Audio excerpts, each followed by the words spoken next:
तो dear student, आपका बहुत बहुत स्वागत है। आप देख रहे हैं मास्टर साहब और हमारा नाम है आयुष। तो स्टूडेंट, आज के इस वीडियो में जो चैप्टर हम लोग पढ़ने वाले हैं वह है सेमुसी बुक का चैप्टर नंबर 6 सुभाषितानी।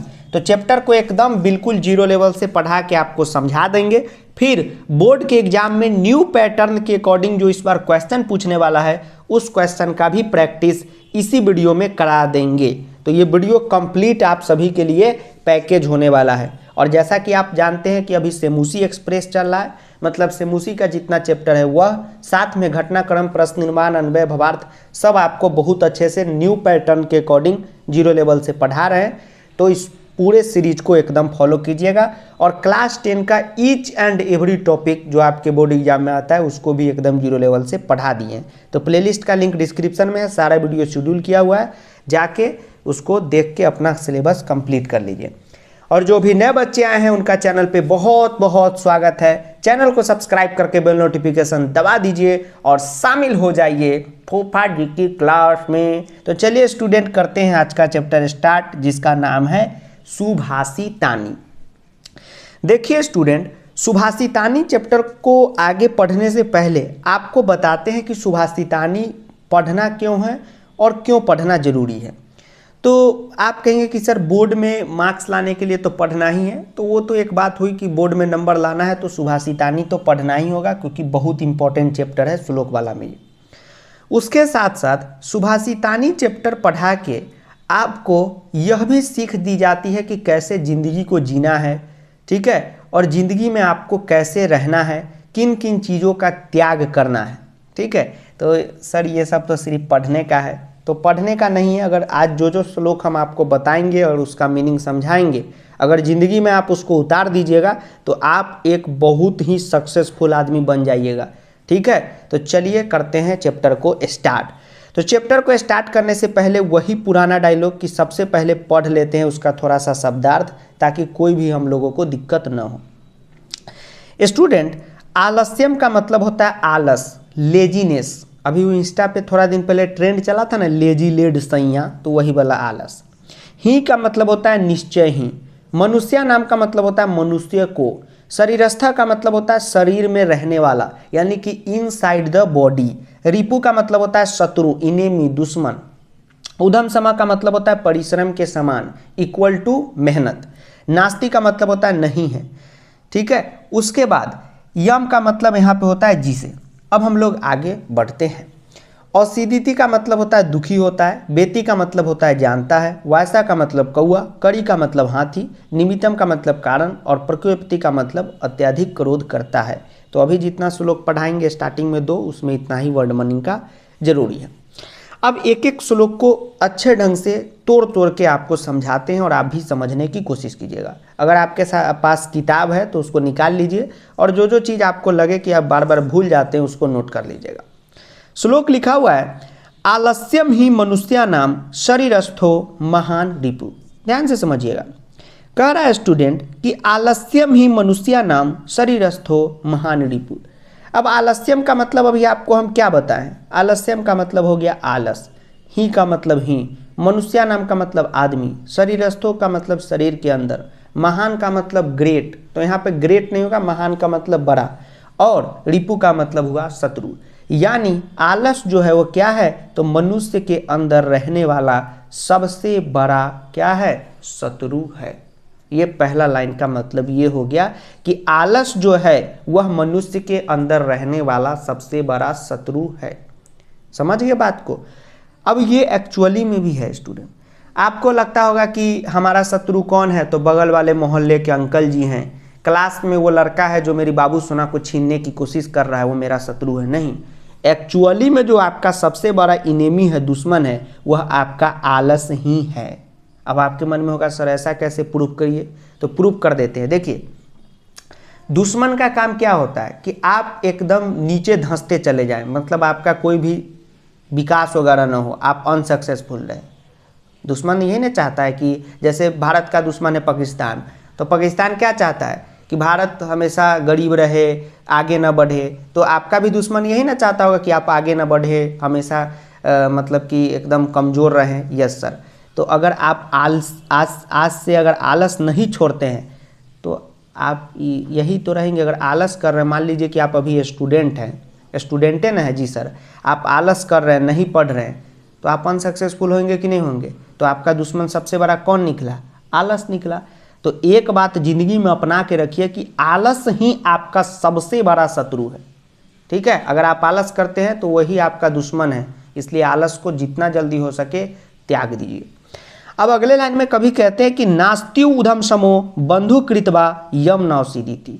नास्त्यु उधम समो, तो देखिए संधि में आपको हम पढ़ाए हैं, बार बार इसीलिए बोल रहे हैं कि संधि पढ़ना जरूरी है। ये देखिए उ जो है अधम समो, तो उधम समो का मतलब होता है मेहनत के बराबर।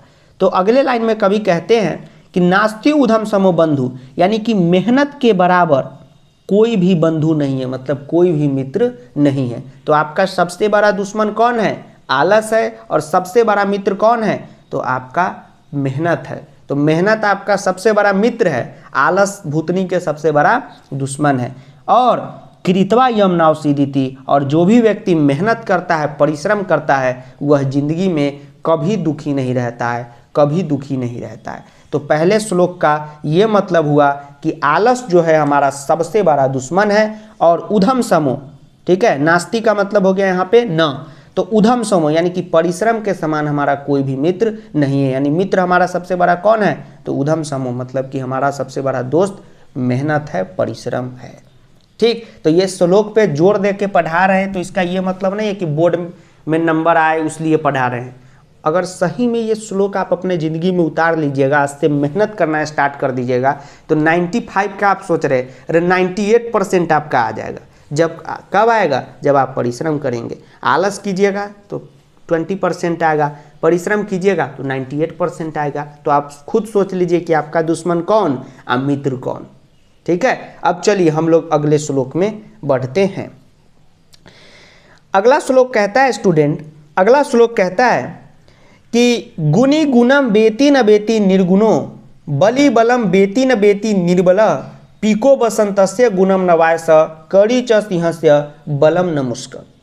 अब हम इतना लंबा पढ़ दिए तो आप लोग कहेंगे कि सर क्या बोले हैं, थोड़ा सा फिर से बताइए। तो देखिए श्लोक पढ़ने और पढ़ाने का मज़ा तभी है कि पहली बार में एक बार में आप बढ़िया ढंग से रीडिंग दे लीजिए, ठीक है, आप फिर तोड़ तोड़ के समझिए तो मज़ा ही कुछ और होता है। देखिए स्टूडेंट, गुणी का मतलब होता है गुणवान व्यक्ति, यानी कि कनालौडगे, कनालौडगे नहीं, नॉलेजफुल आदमी। गुणम का मतलब होता है गुण, नॉलेज। बेति का मतलब होता है जानता है, बेति का मतलब जानता है। और निर्गुण का मतलब जो गुणी नहीं है। तो पहले लाइन का मतलब ये हुआ कि गुणी गुणम बेति न बेति निर्गुण। गुण का जो महत्व है वह सिर्फ और सिर्फ गुणी व्यक्ति ही जानेगा, निर्गुण व्यक्ति नहीं जान सकता। जैसे मान लीजिए कि क्रिकेट है, क्रिकेट है कि नहीं है? Yes sir. तो क्रिकेट एक गुण है भाई, क्रिकेट में उतना लंबा लंबा जो छक्का उठा उठा के मारता है, उस सबके बस का बात है? No sir. सबके बस का बात है? No sir. तो क्रिकेट का गुण है किसी के अंदर। अब कोई कहता है अरे बैट बॉल खेल रहा है, अरे तू तो पगला है, पढ़ो लिखने में ध्यान दो, बैट बॉल खेल के क्या होगा। अब देखिए बैटे बॉल खेल के विराट कोहली, रोहित शर्मा बेचारा कितना नाम कमाया और कितना पैसा कमाया, उसका कोई ओरे अंत हिसाबे नहीं है। तो आप अगर क्रिकेट देखते हैं, क्रिकेट खेलते हैं, तो आप क्रिकेट के महत्व को समझ रहे हैं, मतलब क्रिकेट का वैल्यू क्या है उसको समझ रहे हैं। और जो क्रिकेट नहीं देखता है, क्रिकेट नहीं खेलता है, वो क्रिकेट का वैल्यू क्या जानेगा। तो वही यहाँ पे कहा गया है कि गुणी गुणम बेति न बेति निर्गुणो, मतलब जो गुणवान व्यक्ति है वही गुण के महत्व को समझ सकता है, निर्गुण व्यक्ति नहीं समझ सकता है। निर्गुण का मतलब गुणहीन, जिसके पास कोई भी गुण नहीं है। जैसे अभी आप देखेंगे कि सारे जगह मैथ, साइंस, फिजिक्स पढ़ने के लिए प्रमोट किया जाता है। कोई कहता है कि संस्कृत लेके आगे पढ़ो, नहीं। अब देखिए कोई संस्कृत पढ़ा रहा है, जैसे हम ही पढ़ा रहे हैं, हमारे अंदर कुछ गुण है, तो आप उसका महत्व समझ रहे हैं ना कि हाँ सर तो हमारे काम की चीज़ है, यानी आप गुणी व्यक्ति हैं। नहीं तो बाकी कहेगा कि क्या ही संस्कृत का टीचर है। तो पहला लाइन का मतलब ये हो गया कि जो गुणी व्यक्ति होगा उसी वही जो है गुण के महत्व को समझेगा। जैसे बलि बलम बेति न बेति निर्बल, और जो बलवान व्यक्ति होता है वही बल के महत्व को, बल के इम्पोर्टेंस को समझता है। निर्बल जो है, जिसके पास बल शक्ति नहीं है, वह नहीं समझ सकता है। अब जैसे आप देखेंगे जंगल में हाथी जो है वह कभी भी शेर से पंगा नहीं लेता है। क्यों? क्योंकि हाथी बलवान है, वह शेर के बल को समझता है। तो हाथी क्यों समझता है कि शेर खतरनाक है? क्योंकि हाथी भी बलवान है और शेर भी बलवान है। लेकिन आप देखते हैं कि वहीं पे जो चूहा है वो क्या करता है, शेर को तंग करता रहता है। तो चूहा क्या है, एक फैट देगा शेर, कहाँ उड़ जाएगा चूहा कोई ठिकाना नहीं है। तो चूहा निर्बल है, उसके अंदर कोई भी बल नहीं है, तो क्या समझेगा शेर का बल कितना है। ठीक वही है कि बली बलम बेती न बेती निर्बल। बलवान व्यक्ति ही बल के महत्व को जानता है, निर्बल नहीं जानता है। ठीक है, चलिए अगला लाइन है कि पीको बसंतस्य गुणम न वायस। पीको का मतलब हो गया कि कोयल ही बसंत के गुण को जानती है, कौवा नहीं समझ सकता है। वायसा का मतलब हुआ कौवा, अब पीको का मतलब हुआ कोयल। तो पीको वसंतस्य गुणम न वायस, यानी कि कोयल ही वसंत के गुण को समझती है, कौवा नहीं समझता है। आप देखते हैं कौवा है सालों भर कैसे करता है, करता है कि नहीं। कोयल जो है वो बसंत के महत्व को समझती है, बसंत ऋतु आता है तो गाती है ऐसे कू कू, तब ना गाना बना हुआ है कोयल सी बोली तेरी कुकू कुकू कुकू कुकू। Yes sir. उसके बाद अगला है करी च सिंहस्य बलम न मुस्क। वही जो अभी हम निर्बल वाला में एग्जाम्पल दिए वही है कि करी च सिंहस्य, करी च सिंहस्य, करी का मतलब हो गया हाथी, हाथी ही सिंह के बल को जानता है, शेर के बल को चूहा नहीं जानता है। ठीक है, तो ये वाला लाइन हम पहली एक्सप्लेन इसलिए कर दिए हैं। किसी किसी के मन में आ रहा होगा कि सर ये जो आप एक्सप्लेन किए चूहा और हाथी वाला ये तो लास्ट लाइन था, तो इसलिए एक्सप्लेन कर दिए कि दोनों लाइन आपस में इंटर रिलेटेड है, इंटरलिंक है, इसलिए पहली कर दिए हैं। ठीक है, और संस्कृत की कोई भी टेंशन नहीं लीजिएगा, आप हमसे पढ़ रहे हैं ना तो 100 नंबर आपका ऐसे ही फिक्स है, लाइसेंस पे दस्तखत कर दिए, लीजिए साइन। ठीक है, अब चलिए हम लोग आगे जो है पढ़ते हैं। तो ये वाला लाइन यही को दोबारा टाइप कर दिए हैं, तो ये तो आपको बता ही दिए सर कैसे, देखिए ना यही लाइन यहाँ पे फिर से उग गया है। अच्छा सर आगे बढ़िए। अब स्टूडेंट आपको हमने दूसरा नंबर श्लोक को पढ़ा दिया, अब चलते हैं बउआ तीसरे नंबर श्लोक पे। ठीक है, तो चलिए करते हैं स्टार्ट। अब ये बच्चा का कमेंट था सर बउआ का मतलब क्या होता है, तो बउआ जो है ना हमारे इधर छोटे भाई बहन को प्यार से बोला जाता है, तो इसीलिए आप लोगों को भी बउआ बोलते हैं। ठीक है, कोई दिक्कत बउआ नहीं। आगे बढ़िए, देखिए निमित्तम का मतलब होता है कारण, प्रकृति का मतलब होता है अत्यधिक क्रोध करता है, मतलब कि गेट वेरी एंग्री। ध्रुवम का मतलब होता है निश्चित रूप से। अपगमे का मतलब होता है एट द एंड। प्रसिद्धि का मतलब प्रसन्न होता है। अकारण द्वेषी मन का मतलब होता है बिना किसी कारण के दुखी मन, मेरा मन, वही वाला मन। अब ध्यान से श्लोक को हम एक्सप्लेन कर रहे हैं, समझिएगा। लिखा हुआ है स्टूडेंट कि निमित्तम उद्देश्य ही यह प्रकृति, निमित्तम उद्देश्य ही यह प्रकृति। इसका मतलब क्या हो गया, निमित्तम का मतलब हो गया कारण, कॉज।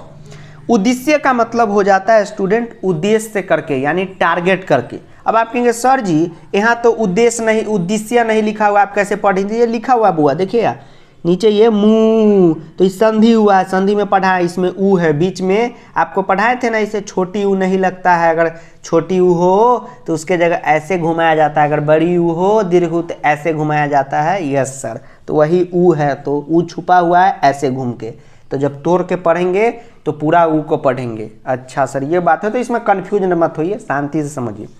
तो निमित्तम का मतलब हुआ कारण, उद्देश्य का मतलब हुआ टारगेट करके, उद्देश्य करके। ही का मतलब होता है निश्चित रूप से। यह का मतलब ही यह, तो वही निश्चित रूप से। प्रकृति का मतलब होता है क्रोध करता है। तो यहाँ पे पहले लाइन का मतलब यह है कि जो कोई भी किसी कारण क्रोध करता है, जो कोई भी किसी कारण क्रोध करता है। ध्रुवम स तस्यापग में प्रसिद्धि, और ध्रुवम का मतलब हुआ निश्चित रूप से या निश्चय ही। स का मतलब हुआ तस्यापग में, तस्य और यहाँ पे अपग में मिलके बना हुआ है, तो तस्य मतलब उस कारण, और अपग में का मतलब होता है समाप्त होने पे, प्रसिद्धि का मतलब होता है खुश होना। तो कहा गया है कि जो भी व्यक्ति किसी कारण से दुखी होता है, अगर वह कारण मिट जाए, ठीक है, वह कारण जो है मिट जाए, अपग में मतलब समाप्त हो जाए, तो वह व्यक्ति क्या हो जाता है, खुश हो जाता है। और आप देखते ही हैं आपका सिलेबस कंप्लीट नहीं रहता एग्जाम से पहले, आप खूब दुखी रहते हैं, एकदम क्रोधित रहते हैं, एकदम नहीं कहते इंग्लिश में फ्रस्ट्रेट रहते हैं, और जैसे ही आपका सिलेबस खत्म हो जाता है तो कहते हैं हाँ खुश हो गए। तो आपने क्या देखा कि वैसा व्यक्ति जो किसी कारण के वजह से दुखी है, अगर वो कारण ही मिट जाए तो हमेशा क्या हो जाएगा, प्रसिद्धति हो जाएगा, मतलब खुश हो जाएगा। जैसे आपका मन है पापा हम जो है हमको बाइक दिलाइए, वो मोटरसाइकिल दिलाइए, तो पापा कहे ठीक है दिला देंगे। तो आपका मन है एकदम कि एक बुलेट ले ले, रॉयल इनफील्ड का जो या अभी स्पोर्ट बाइक आया है, अब पापा कह रहे हैं ना बउआ स्प्लेंडर प्लस दिलाएंगे, माइलेज ज़्यादा है, तो आप दुखी हो गए। तो कारण क्या है कि आपको स्प्लेंडर मिल रहा है और आपका मन था कि एकदम R15 ले ले। Yes sir. अब R15 पापा दिलाएंगे तो आप खुश हो जाएंगे कि नहीं? Yes sir. क्यों? क्योंकि कारण खत्म हो गया दुख होने का, दुखी होने का। तो वही बताया कि कोई व्यक्ति किसी कारण के कारण दुखी है, अगर वो कारण खत्म हो जाए तो वो व्यक्ति क्या हो जाता है, खुश हो जाता है। लेकिन अकारण द्वेषी मनस्तु यस्य वै कथम जनस्तम परितोष यस्यति। परितोष यस्यति का मतलब होता है संतुष्ट करना या संतुष्ट करेगा।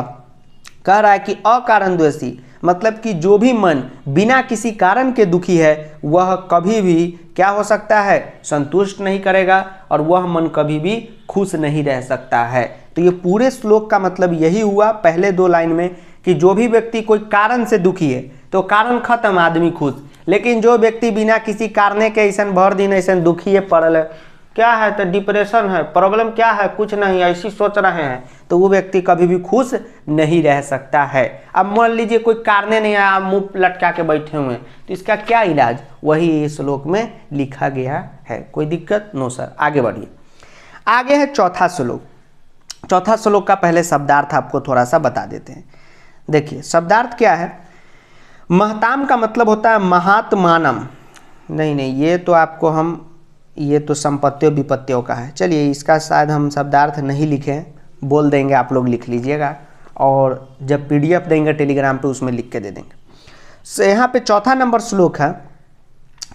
श्लोक है उदीरितो अर्थ पशुनापि गृहाते हयाश्च नागश्च वहन्ति बोधिता अनुकत्म पयोहुति अनुकत्म पयुहति पंडितो जन प्रेंगित ज्ञान फला ही बुद्धिया। कहने का मतलब ये है स्टूडेंट, तोड़ के समझाते हैं, ध्यान से समझिएगा। उदीरितो अर्थ, तो उदीरिता का मतलब होता है कुछ भी कहा गया हो, तो वही कह रहा है कि उदीरितो अर्थ मतलब कोई भी कहा गया चीज को पशुनापि, इसमें अपी है, अपी का मतलब होता है भी, अव्यय में पढ़ाएं अभी, यानी गृहाते यानी ग्रहण करता है। तो पहले पूरे लाइन का मतलब ये हुआ कि कोई भी चीज कहा जाए उसको तो पशु भी ग्रहण कर लेता है। पहला मतलब ये हुआ। उदीरिता अर्थ का मतलब हुआ कहा हुआ अर्थ, पशुनापि मतलब पशु भी, गृहाते का मतलब ग्रहण करता है, यानी कहा हुआ तो पशु भी ग्रहण करता है। सर कैसे? जैसे आप कुत्ता वगैरह पाल रखे होंगे तो आप कहते हैं जैसे शू शू, तो कुत्ता दौड़ जाता है। ये वो गेंद लेके आप ऐसे फेंक देते हैं, कुत्ता उसको लपकने दौड़ जाता है, आप अगर उसको डायरेक्शन दे रहे हैं। तो वही कहा गया है कि कहा हुआ तो पशु भी ग्रहण कर लेते हैं। जैसे हयाश्च नागश्च, तो हया मतलब हुआ क्या, हया मतलब क्या हुआ बताइए। हयाश्च नागश्च, तो नागा मतलब हुआ हाथी और हया मतलब हुआ क्या, गधा? नहीं, हया मतलब हुआ घोड़ा। वहंती बोधिता, जैसे कहने पर घोड़ा और हाथी भी क्या करते हैं, तो वहंती यानी कि भार को क्या करते हैं, ढोते हैं। ठीक है, तो वही ये 2 लाइन का मतलब हुआ। मतलब ये हुआ कि कहा हुआ तो पशु भी ग्रहण कर लेते हैं।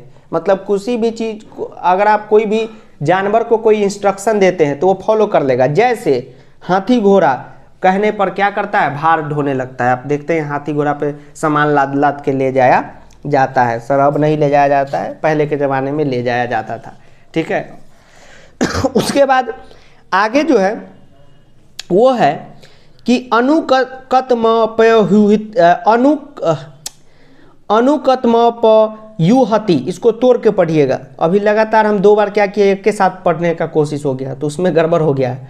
अनुकत्म, यहाँ पे स्टूडेंट अनुकत्म का जो है अलग मतलब है। अनुकतम इसको पढ़ते हैं, ठीक है। अनुकतम का मतलब होता है बिना कहे हुए, समझ रहे बात को। और यहाँ पे क्या है, उहति है, उहति फिर अलग है। तो उहति का मतलब है अंदाजा लगा लेता है। पंडितो जना मतलब कि बुद्धिमान व्यक्ति, यानी कि बिना कहे हुए पंडितो जना यानी कि जो बुद्धिमान व्यक्ति होता है वह बिना कुछ कहे क्या कर लेता है, बात का अंदाजा लगा लेता है। जैसे अभी हम आपको कह रहे हैं कि सेमूसी बुक का न्यू पैटर्न के अकॉर्डिंग पढ़ा रहे हैं, तो आप बुद्धिमान है तो आप समझ गए कि हाँ सर इस बार सीबीएसई अंकल जैसा सवाल पूछेंगे, उसके अकॉर्डिंग पढ़ा रहे हैं, बहुत ज़रूरी है पढ़ना। ठीक है, तो अगर आप ये सोच लिए आप रेगुलर पढ़ रहे हैं, मान लीजिए कि टीचर आपको बोले, यानी हम ही बोले कि ये बउआ पढ़ना ज़रूरी है, और आप समझ गए कि नहीं सर सही बोल रहे पढ़ना ज़रूरी है, तो आप क्या हैं, बुद्धिमान है। मतलब सिर्फ कुछ हल्का हिंट दे दिया, आप अंदाज़ा लगा दिए। और प्रैंगित ज्ञान फल ही बुद्धि, और इसी को हम लोग क्या कहते हैं, तो प्रैंगित ज्ञान फल कहते हैं। मतलब दूसरों के संकेत से उत्पन्न बुद्धि ही क्या है, तो प्रैंगित ज्ञान फला है। ठीक है, कोई दिक्कत यहाँ तक में? No sir. तो अभी इस बार क्या करते हैं, एक बार श्लोक को फिर से समझाते हैं, क्योंकि तोड़ तोड़ के समझा रहे हैं तो बात बार बार अलग अलग करना पड़ रहा है, तो इससे क्या होता है कि आधे समझ में आता है, हमको पता है, इसलिए फिर से समझाते हैं। देखिए कह रहा है कि उदीरितो अर्थ पशुनापि गृह्याते, यानी कहा हुआ तो पशु भी ग्रहण कर लेते हैं। कोई भी इंस्ट्रक्शन आप किसी जानवर को देंगे वो ग्रहण कर लेगा। जैसे हाथी घोड़ा कहने पर भार ढोने लगता है, लेकिन अनुकतम और आपको क्या बताए, उहति, अनुकतम उहति पंडितो जना, लेकिन बिना कहे हुए अंदाज़ा लगा लेना, ये क्या है, बुद्धिमान लोगों की निशानी है। और जो प्रैंगित ज्ञान फला है वही एक्चुअल में बुद्धि है। मतलब कि कोई हिंट दे और आप समझ जाए। जैसे मान लीजिए कि आप ही में से कुछ लोग व्हाट्सएप पे पूछ देते हैं कि सर ये अनुवाद कैसे बनेगा, तो हम कभी कभी पूरा नहीं बताते, आपको हिंट दे देते कि रे इसमें कर्ता ई वचन में लगाओ, क्रिया उस वचन में लगाओ, और धातु ये लगा दो, और आप तुरंत सही जवाब बना के भेज देते। मतलब हम हिंट दिए, बनाए तो आप अपने बुद्धि से, ठीक, तो हम दूसरा आदमी हैं हम, और हम आपको सिर्फ हिंट दिए और आप बना दिए। तो आपको हमने हिंट दिया, तो आपको स्टूडेंट हमने क्या किया, हिंट दिया, ठीक, और आप बना लिए। तो आपको हम सिखाएं तो आप कहेंगे यस सर आप ही सिखाएं। तो हम बउआ सिर्फ हिंट दिए हैं, बनाए हैं आप अपने बुद्धि से, और वही जो बुद्धि से बनाए हैं उसी को हम लोग संस्कृतवा में प्रैंगित ज्ञान फल ही कहते हैं। कोई दिक्कत? No sir. चलिए अब हम लोग 5वें श्लोक पे चलते हैं। 5वां श्लोक है कि क्रोधा ही शत्रु प्रथमो नारा नाम। तो क्रोधा का मतलब क्रोध, शत्रु मतलब इनेमी, प्रथमो मतलब प्रथम, नारा नाम मतलब मनुष्य।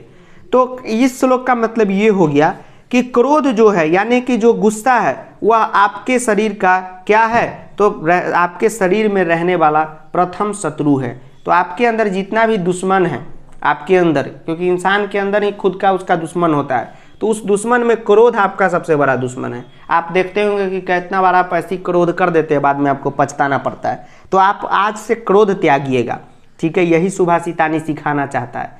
अब एक दो कह रहे हैं कि सर खाली लेक्चर दे रहे हैं, चैप्टर पढ़ाइए। तो चैप्टर का मतलब ही है कि आपको पढ़ा के सिखाना, और पढ़ाई का कभी भी मकसद नंबर लाना नहीं था बउआ, एक अच्छा इंसान बनाना था।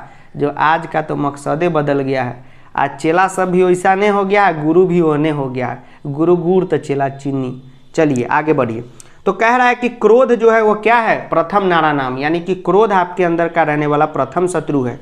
देह स्थितो देह विनाश नाय, और यह देह में स्थित है, ये ठीक उसी तरह है जैसे आपका क्या कर देगा, तो पूरा देह का नाश कर देगा। ठीक है, कैसे, जैसे यथा स्थित काष्ठगतो ही वहरी, वहनी का मतलब होता है अग्नि। जैसे काठ में आग लगा देते हैं लकड़ी में तो कैसे पूरा लकड़ी जल जाता है, उसी तरह क्रोध जो है आपके शरीर में आग लगाकर पूरा शरीर को जला देगा। सह एव वहीर्दहते है ते शरीरम, और वही आग जो है शरीर को भी जलाती है, जो अभी हम आपको बताएं। तो ये पूरे श्लोक का मतलब ये हुआ कि क्रोध आपके शरीर का प्रथम शत्रु है रहने वाला शरीर में, और जैसे लकड़ी में आग जलता है और पूरे लकड़ी को जला देता है, ये भी आपके शरीर को क्या करेगा, तो पूरी तरीके से जो है जला देगा। ये वहनी है, ठीक है, महाराष्ट्र में उन्हें कहते हैं भाभी को वहनी, लेकिन यहाँ संस्कृत में इसका मतलब होता है आग। नॉक आप कहेंगे सर कहाँ है, तो टाइपिंग में आजकल टाइपिंग तो गजबे हो गया, इसी में एडजस्ट हो जाता है। ठीक है, टाइपिंग आप कर लीजिएगा, आधा न लिख के पूरा न लिखिएगा, अजब प्रकार से इस तरीके से लिखा जाएगा। ठीक, वही तो टाइपिंग का है कमाल। ठीक, तो ये हो गया 5वां श्लोक। अब हम लोग चलते हैं 6ठे श्लोक पे। अब चलिए स्टूडेंट हम लोग बढ़ते हैं अगले श्लोक पे, मिर्गा मिर्गे वाला श्लोक पे, जो है श्लोक नंबर 6। ठीक है, और आराम से समझिए ना। अरे बउआ कोई जरूरी नहीं है बोर्ड एग्जाम में कि आपको शुद्ध शुद्ध आए, ठीक है, कि ऐसे क्रोधा ही शत्रु प्रथमो नाराणाम, यानी क्रोध ही आदमी का प्रथम शत्रु है। अरे श्लोक देगा ना, उसका समझ जाएगा कि कौन कहानी खिस्सा वाला, बस हो गया। चलिए अब छठा पढ़ाने से पहले आगे शब्दार्थ आपको कुछ बता देते हैं, ठीक है। और देखिए एनसीईआरटी वाला शब्दार्थ तो इसमें लगा दिए हैं जो आप लोगों के पास हैं, और एक्स्ट्रा जो है ना वो भी लगा दिए हैं, ठीक है, ताकि कोई आप सभी को दिक्कत ना हो। एक्स्ट्रा जितना नहीं था वो सब लिख दिए हैं, देख रहे हैं, ये सारा चीज़ लिख दिए एक्स्ट्रा, ठीक। तो इसको देख लीजिएगा, कोई दिक्कत आप सभी को नहीं होगा, क्योंकि इस बार सेमूसी एक्सप्रेस में गर्दा उड़ाने वाले हम लोग। उड़ाने क्या वाले, उड़ा दिए। चलिए अब आगे हम लोग बढ़ते हैं। अगला श्लोक है स्टूडेंट, वर्ड सब यहीं पे समझा देंगे, बार बार शब्दार्थ दिखाएंगे, आपका भी ध्यान क्या होगा, डिस्ट्रैक्ट होगा। मृगा मृगे संगक मनुवर्जंती गावश्च गोभी तुर्गास्तुरुंक के मूर्खाश्च मूर्खे सुधि सुधि भी समान सिलवेने सुसंख्यम। कहने का मतलब ये है स्टूडेंट कि मृगा का मतलब होता है हिरन, ठीक है। मृगा का मतलब क्या होता है, हिरन।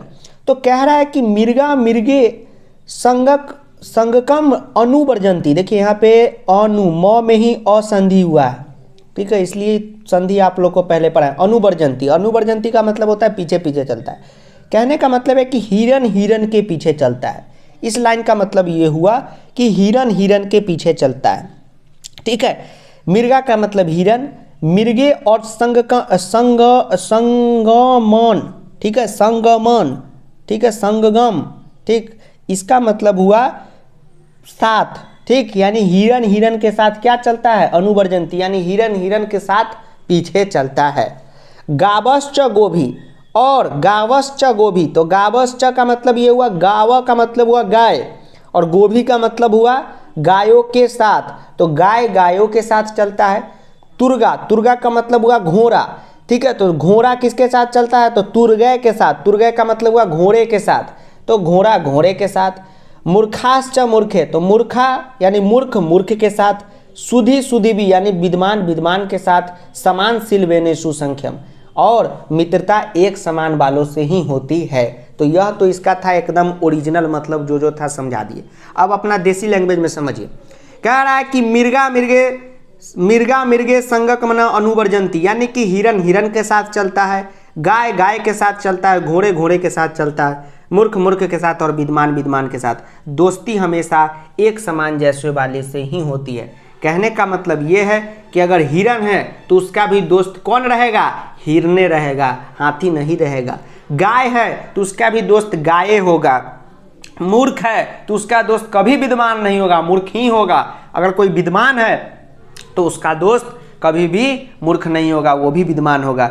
मित्रता क्या है, तो समानशील वेनेसु संख्यम, संख्यम का मतलब होता है मित्रता, वेनेसु का मतलब होता है स्वभाव, समानशील मतलब सेम बिहेवियर, यानी मित्रता हमेशा सेम बिहेवियर वालों से ही होती है। अगर क्लास में आपका दोस्त लफा शूटिंग में है, लफुआबाजी में है, तो आप में भी हमको शक है, आप भी लफुआबाजी करते होंगे। नो सर, हम तो सर सुधुआवा हैं सर, ठीक है। तो देखिए मित्रता और सहपाठी में फर्क है। सहपाठी आपके क्लास में जितना भी बच्चा पढ़ रहा है वो सब आपका सहपाठी है, आपके साथ पढ़ता है, लेकिन मित्र एक ही दो रहता है। तो आपका मित्र वैसा ही होगा जैसे आप हैं। कोई लड़की अभी वीडियो को देख रही है, कोई गर्ल्स स्टूडेंट, अगर वह उनकी मित्र कुछ ज़्यादा वातूनी है, मतलब बात करती है, तो आप भी बातूनी ही हैं, आप भी बात करते होंगे, तभी मित्रता हुई है। क्योंकि श्लोक कहता है कि मित्रता एक समान वालों से ही होती है। तो इस छठे नंबर श्लोक का मतलब ये हो गया। उसके बाद है स्टूडेंट, यहाँ पे अब हम लोग चलते हैं नेक्स्ट श्लोक, श्लोक नंबर 7 पे। सेवितव्यो वाला बुक में खोल लीजिए। सबसे पहले आपको मीनिंग बता देते हैं। सेवितव्य का मतलब होता है आश्रय लेने योग्य, मतलब कि एक ऐसा चीज जो आपके लिए यूजफुल हो। महावृक्ष का मतलब होता है बड़े वृक्ष। फल च छाया समन्वित का मतलब होता है कि फल और छाया से लदे हुए, मतलब कि फल और छाया से युक्त, मतलब कोई भी ऐसा पेड़ जिस पे फल भी हो और वो छाया भी दे, मतलब कि उस पर खूब पत्ता उत्ता हो तब ना छाया देगा, यस सर, डाली उली हो, ठीक है। तो जब ऐसा वृक्ष होगा तो उसके जगह हम लोग फल च छाया समन्विता का यूज करेंगे। यदि का मतलब आप जान रहे, दैवात का मतलब भाग्यवश, फलम मतलब फल, नास्ति मतलब न, छाया मतलब शैडो, केन निर्व्यार्ते, निर्व्यार्ते का मतलब होता है रोकी जाती है, ठीक है। केन मतलब कौन। तो इस श्लोक का मतलब ये है स्टूडेंट कि सेवितव्य महावृक्ष फल च छाया समन्वित, मतलब हमें ऐसे वृक्ष का ही आश्रय लेना चाहिए, या आप कह सकते हैं कि ऐसा ही वृक्ष आश्रय लेने योग्य होता है जिसके पास फल और छाया दोनों हो।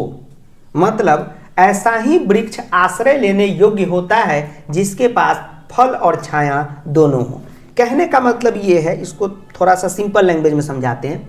अगर आपके दादाजी होंगे तो आप उनसे पूछिएगा, या नाना जी, जो बुजुर्ग होंगे आपके घर में, पहले के ज़माना में ये अभी R15 और बुलेट नहीं होता था, तो उस समय लोग एक जगह से दूसरे जगह पैदल जाते थे। तो खेत होके जा रहे हैं तो वो लोग बीच में रुक के आराम करते थे पेड़ के नीचे। याद आ रहा है छोटा भीम में सब पेड़ के नीचे बैठा रहता है? Yes sir. तो अब मान लीजिए कि दादाजी के पास दो ऑप्शन है, एक ऐसा पेड़ है जिसपे सिर्फ और सिर्फ छाया है, और एक ऐसा पेड़ है जिसपे छाया और फल दोनों है। तो आदमी किसका आश्रय लेगा? ऐसा पेड़ का जिसपे फल भी हो छाया भी हो, कि भूख लगे तो खा भी ले। Yes sir. तो वही कहा गया कि हमें ऐसे वृक्ष का आश्रय, मतलब कि ऐसे वृक्ष का ही लोग आश्रय लेते हैं या आश्रय लेने लायक होता है जिसके पास फल और छाया दोनों होता है। यदि दैवात फलम नास्ति, अगर भाग्यवश अगर उस पे फल नहीं है तो छाया कौन रोक सकता है भाई इसका। जैसे आप पीपल का पेड़ देखिए, पीपल के पेड़ पे कोई भी फल उल नहीं होता है, फ्रूट्स नहीं होता है, लेकिन किसका औकात है कि उसका छाया रोक देगा? उसका क्या रोक देगा? छाया रोक देगा। किसी का औकात है? नहीं है। तो यह श्लोक का मतलब यह समझाने से ज़्यादा है आपको यह समझाना कि कोई भी, मान लीजिए कि कोई गरीब बच्चा है, ठीक है, अगर उसको अभी उसके पास बहुत पैसा नहीं है तो वो बड़े शहर में नहीं रह सकता, बड़े स्कूल में नहीं पढ़ सकता, लेकिन उसमें टैलेंट है तो सरकारी में भी पढ़ के कलेक्टर एसपी बन जाएगा। टैलेंट को कौन रोक सकता है? वही ये श्लोक समझाना चाहता है आपको कि आपके पास अगर कुछ नहीं है तो वो मत घबराइए कि हमारे पास नहीं है तो हमारा कैसे होगा। आपके पास टैलेंट है तो है, आज न कल वो निकलेगा ही निकलेगा। ये बात याद करके रख लीजिए, ठीक है। आप घबरा जाते कि अरे फलाना अंकल के बेटा के पास R15 है, हमारे पास हीरो साइक्लोन है, क्या होगा? नहीं, आपके अंदर अगर टैलेंट होगा तो R15 है ना उनके बेटे के पास, अरे आपके पास कार, मोटर कार सब हो जाएगा। बस सब्र कीजिए। वही यहाँ पे बताया कि अगर भाग्य बस नहीं है, छाया नहीं है, सॉरी फल नहीं है पीपल पे, तो छाया के रोक देगा रे भाई। ठीक, यही है। उसके बाद आगे है, आगे कहा गया है, ये सब सुभाषितानी का श्लोक है, आपको इसलिए बताया जा रहा है कि आपका लाइफ बेहतर हो। आगे कहा गया है कि अमंत्रम क्या लिखा हुआ है? अमंत्रम अक्षरम नास्ति नास्ति मूलनौषधम अयोग्य पुरुष नास्ति योजक अस्तत्र दुर्लभ। कहने का मतलब है अमंत्रम, अमंत्रम का मतलब होता है मंत्र से रहित, मतलब ऐसा चीज जो मंत्र नहीं है। उसके बाद अक्षरम का मतलब तो आप अक्षर समझ ही रहे हैं। उसके बाद अनौषधम का मतलब होता है औषधि से रहित। तो कहने का मतलब ये है पहले लाइन का कि दुनिया का कोई भी अक्षर जो है वह क्या है? मंत्र से रहित नहीं होता। जितना भी आप अक्षर उक्षर देख रहे हैं, स, क, च, ट, म, अ, आ, ई, सब किसी न किसी मंत्र में काम आ रहा है। और आप जानते हैं मंत्र कितना पवित्र चीज होता है। अगर हम कोई मंत्र का यहाँ पे जाप करें तो कितना पवित्र चीज होता है। जैसे आप कोई भी मंत्र ले सकते हैं, जैसे आप भगवान का ही नाम लीजिए, राम, तो राम कितना पवित्र चीज है, उसमें र है, यकार है, म है। मतलब कहने का मतलब यह है कि दुनिया का जितना भी अक्षर है वो कोई ना कोई मंत्र में काम आ ही रहा है। नास्ति मूलोनौषधम, और जितना भी जड़ी बूटी हैं, ठीक है, जितना भी मूलम, मूलम का मतलब होता है जड़, तो जितना भी जड़ जड़ी बूटियां हैं वह कोई ना कोई औषधि बनाने में काम आ ही रहा है। अयोग्य पुरुष नास्ति, और कोई भी दुनिया का पुरुष आदमी अयोग्य नहीं है, यह अयोग्य नहीं है, और ऐसा कॉम्बिनेशन मिलना दुर्लभ है। क्या है? ऐसा पॉसिबल दुनिया में है ही नहीं। आपको लगता होगा कि अरे सर ये व्यक्ति तो बहुत खराब है, इसको क्या आता है? नहीं नहीं, कोई ना कोई गुण होगा उसमें, क्योंकि भगवान ने बिना किसी गुण के किसी को भी धरती पे नहीं भेजा है। आप में से बहुत का कोई इंसल्ट कर देता होगा, अरे पढ़ने वाला थोड़ी है, ये क्या पढ़ेगा? नहीं नहीं नहीं, हो सकता है कि आप पढ़ने में थोड़े से कमजोर हो, कोई ना कोई ऐसा गुण होगा आप में जो दुनिया में और किसी के पास हो सकता है हो, लेकिन आप में गुण होगा ही होगा। ठीक है, अभी पढ़ाई का टाइम चल रहा है तो गुण नहीं निकल रहा है, फिर आगे आप हो सकता है कहीं के आप प्रधानमंत्री हो, राष्ट्रपति बनने वाले हों, मजाक नहीं ले रहे हैं, मजाक नहीं कर रहे हैं, सीरियस लीजिए। वही ये श्लोक समझा रहा है कि अयोग्य पुरुष नास्ति, इस पृथ्वी पे कोई भी व्यक्ति, पुरुष का मतलब ये नहीं समझ लीजिएगा कि सिर्फ मेल के लिए बोला जा रहा है, पुरुष का मतलब यहाँ पे आदमी मतलब हुआ, यानी कोई भी दुनिया का व्यक्ति है वो क्या है, अयोग्य नहीं है, कुछ ना कुछ उसके अंदर गुण होगा ही। जैसे कोई भी अक्षर बेकार नहीं है, सब किसी न किसी मंत्र में है, ठीक है। अगर हम यहाँ पे बोलते हैं भगवान राम, तो आप कहेंगे कि 3 अक्षर इसमें आया, यही अक्षर महान है, बाकी अक्षर का काम नहीं है, नहीं। फिर दुर्गा माता के मंत्र में किसी का काम है, किसी का किसी भगवान के मंत्र में काम है, तो कोई भी अक्षर बेकार नहीं है। कोई भी जड़ी है, किसी न किसी बीमारी का वो इलाज है, तो कोई भी जड़ी बूटी बेकार नहीं है। और ऐसा मिलना ये क्या है, पॉसिबल ही नहीं है, ऐसा कॉम्बिनेशन हो ही नहीं सकता कि कोई चीज़ दुनिया में बेकार हो। इसका मतलब है कि दुनिया में कुछ भी है उसका कहीं ना कहीं क्या है, वैल्यू है, महत्व है। उसके बाद है संपत्त्यो च विपत्त्यो च महात्मेक एक रूपता। इसका हमने शब्दार्थ लिखा, देखिए महताम का मतलब होता है कि जो एकदम, इसको हम लोग ऐसे बोलेंगे महात्मना नाम, यानी कि मतलब कि क्या कहें, जो महान लोग होते हैं। महताम का मतलब होता है महान होना। सविता का मतलब होता है सूर्य, रक्त का मतलब लाल, निरर्थकम का मतलब व्यर्थ, खरा का मतलब गधा। कहने का मतलब ये है कि संपत्त्यो च विपत्त्यो च महात्मेक एक रूपता। कहने का मतलब ये, संपत्तियों का मतलब होता है संपत्ति आने पर यानी खुशियां आने पर, विपत्तियों का मतलब होता है मुसीबत आने पर, महात्मेक एक रूपता। जो भी महान लोग हैं दुनिया के, वह चाहे उनके पास खुशी हो, दुख हो, पैसा हो, गरीबी हो, उनका जो पर्सनालिटी है, जो व्यक्तित्व है, ठीक है, वह क्या रहता है, हमेशा एक जैसा रहता है। जो महान लोग हैं वो हमेशा एक जैसे ही रहते हैं, चाहे कोई भी संपत्ति आ जाए, कोई भी विपत्ति आ जाए, वह हमेशा एक समान रहते हैं। जैसे मान लीजिए कि आज हमारे पास पैसा नहीं है, तो हम अपना सारा दोस्त का इज्जत कर रहे हैं, बउआ क्या हाल है बे, और मान लीजिए पैसा हो गया तो तुम कौन हो बे, तो हम महान नहीं हुए, क्योंकि हमारे पास अभी विपत्ति था तो हमारा हरकत क्या था, असंपत्ति है तो हरकत क्या है, ठीक है। तो ऐसे लोग कभी भी महान नहीं होते। तो महान वही लोग हैं जो हमेशा, आप अगर आज 1 रुपया कमा रहे फिर भी आप वही हो, 10 लाख कमा रहे वही हो, 10 करोड़ कमा रहे वही हो, दुनिया का सारा पैसा आपके पास है, फिर भी आपका जो हरकत है वही पुराना वाला हो। पुराना वाला मतलब एक समान हो, जैसे आप एक्चुअली में हैं, ठीक। तो वैसे लोग ही क्या है, महान है। जैसे उदय सविता रक्तो, यानी कि सूरज, सविता का मतलब सूर्य, सूरज, जैसे सूरज उगने के समय कैसा रहता है, लाल रहता है। रक्तास क्या लिखा हुआ है, रक्ताश्च अस्तमय तथा, और जो जब अस्त होता है फिर भी क्या है, वैसा ही सूरज रहता है, लाल ही रहता है, यानी सूरज क्या है, महान है। और सूरज से महान कोई है बताइए तो, यस सर हमारा नाम सर सूरज है, हाँ आप भी महान है। तो सूर्य कितना महान है बताइए, कुछ भी हम लोग से ले रहे हैं, कोई भी फी ले रहे हैं, देख रहे हैं स्कूल वाला, सीबीएसई वाला स्कूल जितना सब है, सब 5,000 4,000 का महीना, ये फी वो फी, जनरेटर फी, तो किडनी फी, तो वाटर फी, फलाना फी, शूज फी, क्लीनिंग फी, ये फी, टेस्ट फी, दुनिया जहान का फी असूलता रहता है। स्कूल वाला नहीं असूलता रहता है, फलाना फी, स्मार्ट क्लास फी, कंप्यूटर फी। जब सबसे थक जाता है तो गार्जियन से नीचे वो लिख देगा एक्स्ट्रा फी। पता ही एक्स्ट्रा फी बताएगा नहीं, एक्स्ट्रा फी लेता है और देता क्या है। और सूर्य देखिए हमसे 1 रुपया लेता है, कितना कुछ देता है। तो सूर्य एक्चुअली में सूर्य क्या है, महान है, क्योंकि सूर्य उगने के वक्त भी लाल और डूबने के वक्त भी लाल ही रहते हैं। अब स्टूडेंट आपको हम मॉडर्न एक संस्कृत में आपको बता रहे हैं। एक चीज़ क्या हुआ है कि कहीं कहीं जो है आपको भी पढ़ने में गड़बड़ हो जाएगा। होता क्या है देखिए, अभी आप क्या कीजिएगा, आपने व्हाट्सएप का हिंदी टाइपिंग खोलिएगा और देखिए र आधा क त ऐसे लिखाता है, ठीक है।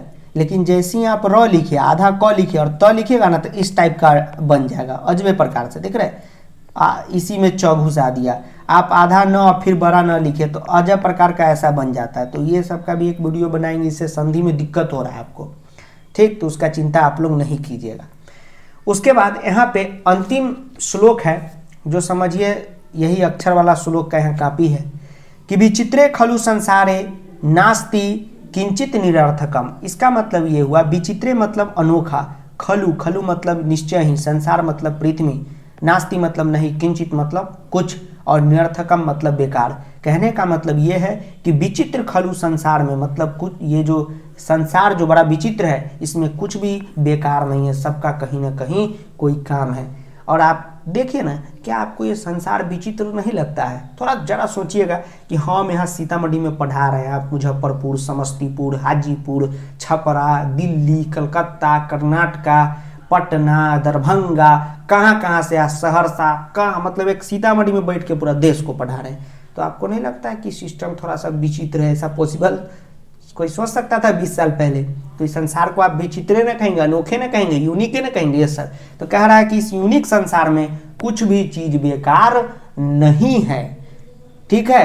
अश्वश्चेद धावने वीर, अगर अश्व मतलब होता है घोड़ा, अगर घोड़ा दौड़ने में तेज है, भारत से बहने खर, तो खर मतलब गधा भी भार ढोने में तेज है। गधा भार जितना ढोता है ना, उतना कोई नहीं ढो सकता है। आप जानते हैं पहले के ज़माना में ये सिलौट बिकने आता था, जिसको बिहार में सिलौटी बोला जाता है। अब मिक्सी का ज़माना आ गया, पहले सिलौटी पे ऐसे पिछाता था, ऐसे अभी आवाज़ होगा उसी तरह आता था आवाज़, देखिए। ठीक है। तो वो गधा ढो के लाता था 10-10 सिलौटी अकेले, सोचिए कितना कुंटल हो गया। तो वही है कि अगर घोड़ा दौड़ने में तेज है तो फिर गधा भी भार ढोने में तेज है। ठीक, इस संसार में कुछ भी बेकार नहीं है। तो यही रहा स्टूडेंट चैप्टर।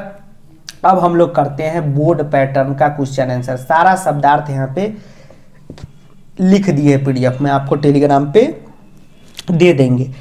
अब जो भी बच्चे अभी तक चैनल को सब्सक्राइब नहीं किए तो सब्सक्राइब कर दीजिए और बेल नोटिफिकेशन दबा दीजिए, क्योंकि आप स्टूडेंट हैं। ठीक है। तो सब्सक्राइबर बोलना ठीक नहीं है, स्टूडेंट हैं आप, और हम हैं टीचर। तो एक, और ये जो चैनल है ये चैनल नहीं है, ये हुआ एक समझिए स्कूल हुआ। ठीक है। तो स्कूल के लिए बच्चा सब बहुत अनमोल चीज़ होता है, पवित्र चीज़ होता है। तो आप यहाँ पे सब्सक्राइब का बटन दबा के और घंटा दबा देंगे शुभ शुभ हाथों से, तो सबका भला होगा। ठीक है। क्योंकि आप बच्चे हैं, भगवान के रूप है, तो जितना ज़्यादा यहाँ पे भगवान जुड़ेंगे उतना ज़्यादा अच्छा लगता है। ठीक है। तो सब्सक्राइब नहीं किए तो कर दीजिए। उसके बाद जो भी स्टूडेंट अभी तक संस्कृत प्रो बैच ज्वाइन नहीं किए हैं तो प्रो बैच को ज्वाइन कर सकते हैं आप, बिल्कुल। ठीक है। जब भी आप ज्वाइन करते हैं स्टार्टिंग से पूरा आपका शेड्यूल बना के तैयारी करवाते हैं। कोई भी दिक्कत होता है तो अनलिमिटेड डाउट मशीन हम जुड़ ही जाते हैं आपके साथ, तो आप पूछ ही सकते हैं। ठीक है। कैसे ज्वाइन करना है एक फुल डिटेल वीडियो बना दिए जिसकी लिंक डिस्क्रिप्शन में, तो ज्वाइन कीजिएगा। ठीक। और कोई भी क्वेरी हो, कोई भी क्वेश्चन हो तो आप हमारा व्हाट्सएप नंबर दे दिए, इस पर पूछिएगा। और व्हाट्सएप नंबर अब हम सर्कुलेट कर दिए तो मैसेज बहुत आ रहा है। ठीक है। तो धीरे धीरे रिप्लाई दे रहे हैं, और कोशिश कीजिएगा कि अपना सारा बात एक ही जगह बार कह दीजिए, ताकि एक ही बार आपका खोले चैट तो जितना क्वेश्चन है सब रिप्लाई दे दे, नहीं तो उससे मैसेज ऊपर चला जाता है। समझ सकते हैं आप, इतना सारा मैसेज रहता है। ठीक है। ऐसे हम रिप्लाई दे देंगे। उसके बाद पीडीएफ के लिए टेलीग्राम चैनल पे फॉलो जरूर कर लीजिएगा, क्योंकि सारा पीडीएफ यहीं पे सीरियलाइज होगा।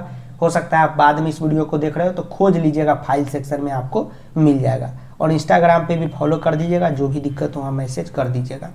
ठीक है। जहाँ व्हाट्सएप चला रहे हैं तो व्हाट्सएप, इंस्टा चला रहे हैं तो इंस्टा, हम जो चीज़ चला रहे हैं उस पर आपका मैसेज देख लेंगे। अब चलिए करते हैं स्टूडेंट क्वेश्चन का प्रैक्टिस। चलिए स्टूडेंट अब करते हैं बोर्ड लेवल का क्वेश्चन का प्रैक्टिस। इसी पैटर्न में बोर्ड में इस बार आपसे क्वेश्चन पूछा जाएगा श्लोक वाले में। एक श्लोक आपको दे देगा, जैसे यहाँ पे एक श्लोक दिया है उससे एक पदेन पूछेगा, यानी 1 वर्ड। 3 देगा, आपको 2 ही करना है। ठीक उसी तरह पूर्ण वाक्य ने, यानी कि फुल सेंटेंस में आंसर देना है। 3 दिया हुआ है, आपको 2 ही करना है। उसी तरह भाषिक कार्य में 3 दिया हुआ है, 2 ही करना है। तो आप लोगों को 2 आ रहा है तो एकदम निफिकिर हो जाइए। तीसरा जो है वो भी आना चाहिए, लेकिन आप में से कुछ स्टूडेंट में कुछ ही में क्या होता है कि 3 में से 2 बनना है, फिर भी टेंशन में है, सर वो नहीं बना। रे भगवान, 2 ही तो करना है तो काहे टेंशन ले रहे हो? जिंदगी में टेंशन लोगे तो लेते रह जाओगे। खुश रहो, तंदुरुस्त रहो, मस्त रहो। ठीक है। अब चलिए आराम से बताते हैं। सबसे पहले क्या कीजिए कि श्लोक देख के पकड़िए कि श्लोक जो है कौन से चैप्टर का है और मतलब क्या है, क्योंकि वहाँ पे बोर्ड आपको मतलब नहीं समझाएगा, आपको पकड़ना होगा। तो आप पढ़िए, आप देख के घबरा जाते हैं, नहीं पढ़ने की कोशिश कीजिए। तो उदीरितो अर्थ पशुनापि गृहाते हयाश्च नागश्च बहंती बोधिता। अरे सर जी, ये तो वही वाला है कि कहा हुआ पशु भी ग्रहण कर लेते हैं। हाँ सर, हाँ ये आ गया। अब शांति से एक पदेन पढ़िएगा और बनाने की कोशिश कीजिएगा। यहाँ पे जैसे आप लोगों को कीर्दिशा कुत्र, ये सब का मतलब नहीं ना पता है? Yes sir. प्रश्न निर्माण कैसे बनता है नहीं ना पता है? Yes sir. क्वेश्चन नहीं ना समझ में आता है? No sir. यानी कि आपका प्रैक्टिस कमजोर है, प्रश्न निर्माण कमजोर है, तो प्लेलिस्ट में देखिएगा प्रश्न निर्माण भी शेड्यूल है, ठीक है? तो पूरा वीडियो देख लीजिएगा, उसके बाद कोई दिक्कत नहीं होगा, चुटकी में बनेगा, ठीक है? उसके बाद है कीर्दिशा नागा वहंती। तो वहंती का मतलब क्या होता है? ले जाते हैं या उठाते हैं। नागा का मतलब हुआ यहाँ पे क्या? हाथी। कीर्दिशा मतलब कैसे, तो कैसे नागी हाथी जो है समझिए कैसे उठाता है किसी चीज़ को, ठीक है? बताइए कैसे उठाता है? सर अपने सूर से नहीं, कैसे? श्लोक में कैसे उठाता है? तो बोधिता यानी कहे जाने पर उठाता है। तो इसका आंसर क्या हो जाएगा? बोधिता। यानी कुछ अगर हम इंस्ट्रक्शन देते हैं तभी ना उठाता है। Yes sir. अब आप कहेंगे कि सर सूर से उठाता है, तो वो गलत बात हो गया, ठीक? हम पूछ रहे हैं आप कहाँ जा रहे हैं, तो आप बोलिए हम मुजफ्फरपुर जा रहे हैं। अगर जा रहे हैं तो ऐसा थोड़ी बोलेगा हम बस में चढ़ के तो अब जा रहे हैं, नहीं। यहाँ पे क्या लिखा हुआ है वो बोलिए। तो यहाँ पे लिखा हुआ है कि कहा हुआ पशु भी ग्रहण कर लेते हैं, जैसे हाथी और घोड़ा। वहंती बोधिता, कहे जाने पर भार उठाता है। तो वही पूछ रहा है कहे जाने पर, वही पूछ रहा है कि कैसे हाथी भार उठाता है, तो कहे जाने पर। तो कहे जाने का संस्कृत क्या होता है? बोधिता है। तो इसका आंसर क्या हो जाएगा? बोधिता। उसके बाद है पशुना यानी पशु। कीर्दिशा अर्थ गृहाते। पशु कीर्दिशा यानी किसका? अर्थ मतलब अर्थ मतलब अर्थ मतलब क्या हो गया? अर्थ जो UEARTH पृथ्वी वाला अर्थ नहीं, मतलब कोई शब्द गृहाते ग्रहण करता है। तो पशु कैसे ग्रहण करता है बताइए, ठीक है? सॉरी, पशु क्या ग्रहण करता है? पशुना कीर्दिशी अर्थ गृहाते। पशु क्या ग्रहण करता है? क्या ग्रहण करता है? ध्यान में सोचिए, ठीक है? क्या कहा हुआ ग्रहण करता है? तो उदीरितो अर्थ, यानी उदीरितो अर्थ कुछ भी कहा जाए उसको क्या कर लेता है? पशु ग्रहण कर लेता है। तो जब भी देखिए गृहाते लिखा हुआ है तो समझ जाइए ग्रहण करने का पूछ रहा है। तो श्लोक में क्या ग्रहण किया जा रहा था? तो कहा हुआ इंस्ट्रक्शन को। तो इसका आंसर क्या हो जाएगा? सर उदीरित अर्थ हो जाएगा। तो उदीरित तो अर्थ यहाँ पे इसका सही आंसर। कोई उदीरित भी लिख देगा तो वो गलत नहीं होगा। उसके बाद है प्रैंगित ज्ञान फल का भक्ति। प्रैंगित ज्ञान फल क्या है बताइए? प्रैंगित ज्ञान फल क्या है? ऐसे प्रैंगित ज्ञान फल का हिंदी आपको क्या बताएं? क्या बताएं कि संकेत से उत्पन्न रूपी बुद्धि, यानी हम कुछ हिंट दे आप पकड़ ले, तो एक्चुअली में वो क्या है? प्रैंगित ज्ञान फल बताइए ना क्या है? सोचिए, हम आपको हिंट दिए कि यहाँ से मुजफ्फरपुर जाना है, हाईवे पकड़ के जाइए, आप पकड़ के पहुँच गए, ठीक? तो आप कैसे पहुँचे? वही तो प्रैंगित ज्ञान फल है। क्या लगा के पहुँचे? सर पेट्रोल भरा के नहीं, क्या लगा के? सर दिमाग लगा के, बुद्धि लगा के। बिल्कुल सही। तो प्रैंगित ज्ञान फल का भवंती, यानी प्रैंगित ज्ञान फल क्या है? तो सर हिंट से हम किसी चीज़ को समझ जाते हैं, यानी सर मेरा बुद्धि है तो आप ही के बुद्धि को ना प्रैंगित ज्ञान फल कहा गया। Yes sir. तो इसका आंसर क्या हो जाएगा? बुद्धि हो जाएगा। बन गया? कोई दिक्कत? No sir. अब चलिए हम लोग चलते हैं पूर्ण वाक्य में, यानी पूरे वाक्य में आंसर दें। तो यहाँ पूछ रहा है कि पंडितः जन किम करोति। पंडित जन क्या करता है? तो एक बात देख लीजिए कि श्लोक में पहले लाइन में इसका आंसर नहीं होगा, क्योंकि पहले लाइन में हाथी घोड़ा पाल की जय कन्हैया लाल की, तो हाथी घोड़ा का बात किया जा रहा था। Yes sir. पंडित जन वाला दूसरा लाइन में था, तो आपका आंसर पंडित जन का वाला जो है यही इसी के इर्द गिर्द घूमेगा, ठीक है? श्लोक वाला क्वेश्चन आंसर का पहले से प्रैक्टिस करके जाना जरूरी है। तो अभी तो एक श्लोक का करा रहे हैं, अब फिर इसका इंपॉर्टेंट क्वेश्चन सीरीज में सारा श्लोक का करा देंगे, इसी प्ले लिस्ट में ऐड कर देंगे। बाद में अगर वीडियो देख रहे हैं तो ऐड कर भी दिए होंगे। तो देखिए क्वेश्चन है कि पंडिता जन किम करोति। पंडित जन क्या करता है बताइए? तो पंडित जन क्या करता है? पंडित जन का मतलब हुआ यहाँ पे बुद्धिमान लोग क्या करता है? सर तो बुद्धिमान लोग क्या करता है? तो बुद्धिमान लोग अभी बताए हैं आपको क्या कर लेता है? तो अनुकतम उहुति, मतलब कि बिना कहे हुए क्या लगा लेता है? अंदाजा लगा लेता है। तो बुद्धिमान लोग बिना कहे हुए अंदाजा लगा लेता है, तो वही आप लिख देंगे क्या? किम के जगह, बाकी बात तो वही लिखेंगे।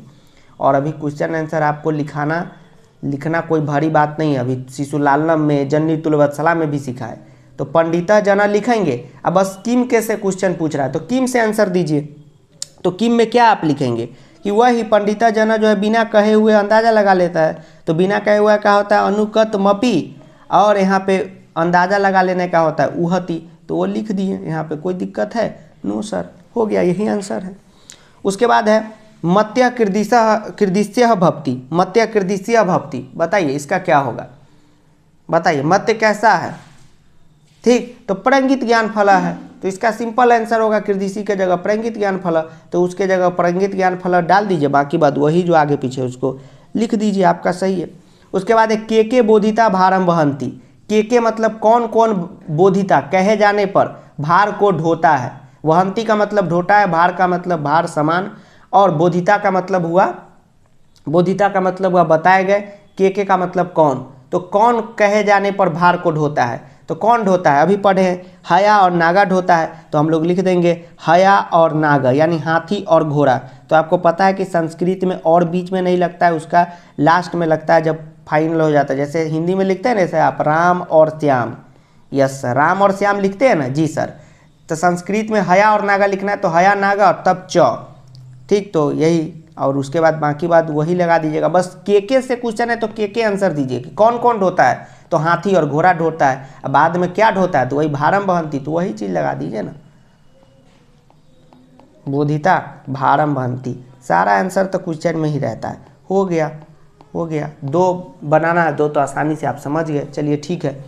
उसके बाद है नागश्च वहंती बोधिता अस्मिन वाक्य क्रियापदम किम। सबसे आसान क्वेश्चन, क्रियापद पूछ रहा है, मतलब पूछ रहा है कि इसमें काम क्या हो रहा है, ठीक। तो अगर हम नागश्च बोले, अगर हम नागा लिख देते हैं, मान लीजिए कि इसका आंसर आपके कोई सोच रहे हैं नागा होगा, तो बताइए ना नागा क्यों होगा, नहीं होगा। अब आप कहेंगे सर क्यों नहीं होगा, तो इसलिए नहीं होगा बेटा क्योंकि क्रियापद पूछ रहा है, और क्रियापद का मतलब होता है कि क्या काम हो रहा है। तो हाथी बोले उसे कोई काम होने का पता चल रहा है, नहीं। अब बहंटी बोले उसे कोई काम होने का पता चल रहा है, एकदम पता चल रहा है। बहंटी का मतलब होता है ढोना, ले जाना, उठाना, तो उठाने का काम हो रहा है, ले जाने का काम हो रहा है। अब बोधिता मतलब होता है कहना, इंस्ट्रक्शन। तो हम आपको कहें कि पढ़ाई करो, इसमें कोई काम हो रहा है, हाँ जब आप पढ़ने लगेंगे तो काम हो रहा है। तो बोधिता, सॉरी क्या कहते हैं इसको, वहंती यहाँ पे क्रियापद हो गया। सर 75 समझ में आया, सर 20% और समझाइए। समझा देते हैं। पूछ रहा है कि अस्मिन वाक्य क्रियापदम की, मतलब इस वाक्य में क्रियापद क्या है। तो क्रिया किसे कहते हैं, जिस शब्द से किसी काम के होने का बोध हो उसे क्या कहते हैं, क्रिया कहते हैं। हम बोलेंगे नागा, तो इससे कोई काम के होने का बोध हो रहा है, नहीं। हाथी एक नाम है, नाम करता होता है, यस सर। अब वहंती मतलब होता है ढो के ले जाना, उठा के ले जाना, और बोधिता मतलब होता है कहे जाने पर, यानी कहना। तो ले जाना, काम क्या हो रहा है, ले जाने का हो रहा है, उसका संस्कृत क्या है, वहंती हो जाएगा। उसके बाद पूछ रहा है गजा इतस्य किम पर्याय पदम प्रयुक्तम। पर्यायवाची मतलब सेम साइनोनिम। तो गजा को यहाँ पे क्या कहते हैं, हाथी कहते हैं, और हाथी का क्या है श्लोक में नाम, नागा है। नागा है कि हया मतलब घोड़ा, नागा मतलब हाथी, और गजा मतलब हाथी। तो हाथी का पर्यायवाची पूछा है, तो क्या हो जाएगा, नागा हो जाएगा, कोई दिक्कत नहीं। उसके बाद लास्ट क्वेश्चन है पंडित इति पदस्य पंडित इतस्य विशेष पदम चित्वा लिखत, यानी पंडित का विशेष से पूछा है। पंडित का क्या पूछा है, विशेष से पूछा है। तो विशेषण विशेष से हर वीडियो में बताते हैं कि विशेषण किसे कहते हैं, तो जिस शब्द से किसी की विशेषता बताई जाए, और विशेष से किसे कहते हैं, तो जिसके बारे में बताई जाए। जैसे अच्छा बच्चा, तो अच्छा बच्चा में अच्छा क्या हो गया, तो विशेषण हो गया। क्यों, क्योंकि बच्चा की विशेषता है कि वो अच्छा है। किसकी विशेषता है, किसके बारे में बताया गया अच्छा है, तो बच्चा के बारे में। तो बच्चा क्या है, विशेष है, ठीक। तो वही पूछ रहा है कि पंडित में विशेष से पूछ रहा है, मतलब विशेषण दिया हुआ है। तो पंडित का मतलब यहाँ पे क्या हो गया, गुणी, ठीक। तो गुणी होना किसकी यहाँ पे विशेषता है, तो जन की, यानी कि लोगों की, ठीक है। तो जन जो है यहाँ पे सही आंसर जन हो जाएगा। देखिए ना, जन हो जाएगा विशेष से, इसका विशेषण हो जाएगा पंडित, यानी जन मतलब आदमी, और आदमी की विशेषता इस श्लोक में क्या है, तो वह गुणी है, बुद्धिमान है, जिसको पंडित बोलते हैं, ठीक है। तो यहाँ पे ये सही आंसर हो गया। तो बन गया स्टूडेंट, कोई दिक्कत नो सर। तो ठीक है स्टूडेंट, इतना तक में आप लोगों को कोई भी दिक्कत नहीं हुआ होगा। तो मिलते हैं अगले वीडियो में, तब तक के लिए जय हिंद, वंदे मातरम, आदाब, नमस्कार, सत श्री अकाल, प्रणाम, धन्यवाद। वीडियो को दोस्तों के साथ एक बार शेयर कीजिएगा, बाबू सोना के साथ भी शेयर कीजिएगा। Thank you. और एक बात, अभी तक में जितना भी डाउट आपका हुआ है उसको फोटो ले लीजिए, और यहाँ पे आप हमें भेज सकते हैं, ठीक है। कोई अगर ज़्यादा दिक्कत है तो पूछ लीजिएगा, क्लियर कर लीजिएगा, डाउट नहीं रहना चाहिए मन में। देखिए पंडिता इतस्य विशेष्य पदम चित्वा लिखत, तो विशेष से पूछ रहा है, ठीक है, मतलब विशेषण दिया हुआ है, समझे, विशेषण दिया हुआ है, विशेष से पूछ रहा है। तो विशेषण मतलब होता है बड़ाई, जैसे विशेषण अच्छा था, तो पंडित का मतलब हुआ नॉलेज, गुणी। तो गुणी यहाँ पे कौन है, किसकी विशेषता है गुणी, तो गुणी कोई हाथी घोड़ा की विशेषता नहीं, गुणी विशेषता है लोगों की, मतलब जो व्यक्ति गुणी है उसकी, तो इसका हो जाएगा जन विशेष से। और आपको पता है कि 99% केस में क्या है, विशेष से यहाँ बाद में, अब विशेषण ठीक उसके पहले। तो विशेषण भगवा ई है, विशेषण ई है, तो निश्चित तौर पे ऑटोमेटिकली विशेष से उसके बाद वाला होगा ही होगा। और आप कहेंगे सर आपको कैसे पता चला कि ई विशेषण है, यहाँ तो कहीं नहीं लिखा है। तो देखिए ना, विशेष से पूछ रहा है तो दिया होगा वो विशेषण होगा, अगर विशेषण पूछ रहा है तो दिया होगा वो विशेष से होगा। ठीक है, चलिए थैंक यू। और जो भी स्टूडेंट सब्सक्राइब नहीं किए कर लीजिएगा, और प्रो बैच को एकदम ज्वाइन कीजिए सभी स्टूडेंट, ठीक। कोई भी क्वेरी हो तो इस पर मैसेज कीजिएगा। Thank you.